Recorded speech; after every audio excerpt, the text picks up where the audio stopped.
उत्तर प्रदेश के जनपद सोनभद्र में रॉबर्ट्सगंज ब्लॉक ग्राम पंचायत रौब के घसिया बस्ती में कुल 128 परिवार रहते हैं। इनका आय का स्रोत घर घर झाड़ू बनाकर शहरों में ले जाकर बेचना और जब ये सारे काम खत्म हो जाए तो भीख मांगना। मेरा नाम दुलारी है, घसिया बस्ती में रहते हैं। जो है यहाँ के अधिकारी जो है कि जाते हैं ही रास्ते से गुजर रहे हैं, लेकिन यहाँ दिखाई नहीं आ रहा है हम लोग के। ना हम लोग के काम दे रहे हैं, ना कहीं काम करा रहे हैं। हम लोग के जो है कि बस्ती में भी नहीं आ रहे हैं। आते के नहीं है कि ये सब घसिया बस्ती है, नरक आदमी है, भेदभाव करते हैं। हम लोग से बहुत जो है कि अलग रहते हैं। और यहाँ के जो है प्रधान है, जो यहाँ ऐसे हैं, वो काम धंधा नहीं करते हैं, देते भी हैं। और यहाँ हमारे जो बच्चे हैं स्कूल भी नहीं जा रहे हैं, वहाँ भी भेदभाव कर रहे हैं। जो है कि बच्चे हैं दिल्ली लखनऊ चले जाते हैं काम धंधा करने के लिए, यहाँ काम नहीं मिलता है हम लोग का। जब इनके पास कोई काम नहीं होता है तो इनके घर के बच्चे भीख मांगने दूसरे गांव में या दूसरे शहरों में चले जाते हैं या फिर दूसरे शहरों में जाकर काम करने लगते हैं। हमारे बेदरी भूख नहीं भाई, मांग खा के अपना बिता लेते हैं। और ऊंचा बढ़ने अपना हम लोग बेच खोज के अपना दिन बसर कर रहे थे चुरुक मोड़ पर, भेलाही रऊफ गाँव पर।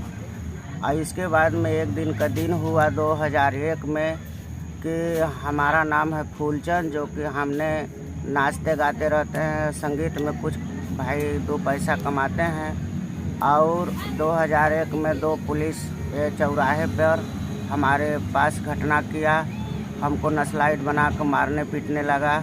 और फिर भी कह रहा था कि घसिया बस्ती के लोगों को लंबे समय से बुनियादी सुविधाओं की गंभीर कमी का सामना करना पड़ रहा है, जिसमें घसिया बस्ती से चुरुक मोड़ बेलाही बंधा से बोल रहे हैं।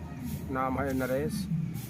गरीबी हम लोग का बहुत दिन से परंपरा चला आ रहा है। यानी ऐसा गरीबी है कि इस गरीबी के कोई हारने वाला नहीं है। ऐसा अधिकारी कि हमारे गरीबी के दूर कर दे। न खाने का ठिकान, न रहने का ठिकान। अगर ये ज़िंदगी हम लोग का एक कुर्सी कांसी अगर नहीं रहता तो अपने चार परिवार हमारा जीवन को पालन नहीं कर पाते। अपना हमारा ये रोजगारी से अपन दो बच्चा जिला रहे, कोई नहीं दिखाई दे रहा है कि हमारे कच्चा मकान है कि पक्का मकान है, कि हमारे एक ही गांव में गरीब हैं कि पूरे भारतवर्ष में हमारा गरीब हैं। सबको देखना चाहिए, मगर हम लोग इसी तरह से अभी तक से भटक रहे हैं। ना हम लोग का आवास मिला, ना पट्टा मिला, ना कोई वैसा साधन पढ़ा लिखा कोई हम लोग का नहीं मिल रहा है कि नहीं कोई रोजगार मिले तो अपना जीवन को पालन किया जाए। कोई यहाँ रोजगारी नहीं मिल रहा है, ना कोई आमदनी मिल रहा है। तो बच्चे लोग का हम लोग का पानी नहीं है, वैसा कपड़ा लत्ता नहीं है, फटा कपड़ा इला मैला कपड़ा पहन के जाते हैं। बड़े आदमी के बच्चों आ चाहे दाई लोग सब घिन मानते हैं कि नहीं ऐसे गंदा है, तो ऐसे फटा कपड़ा पहने हैं। तो गरीब का जो रहेगा वही ना पहनेंगे और चाहे खाएंगे।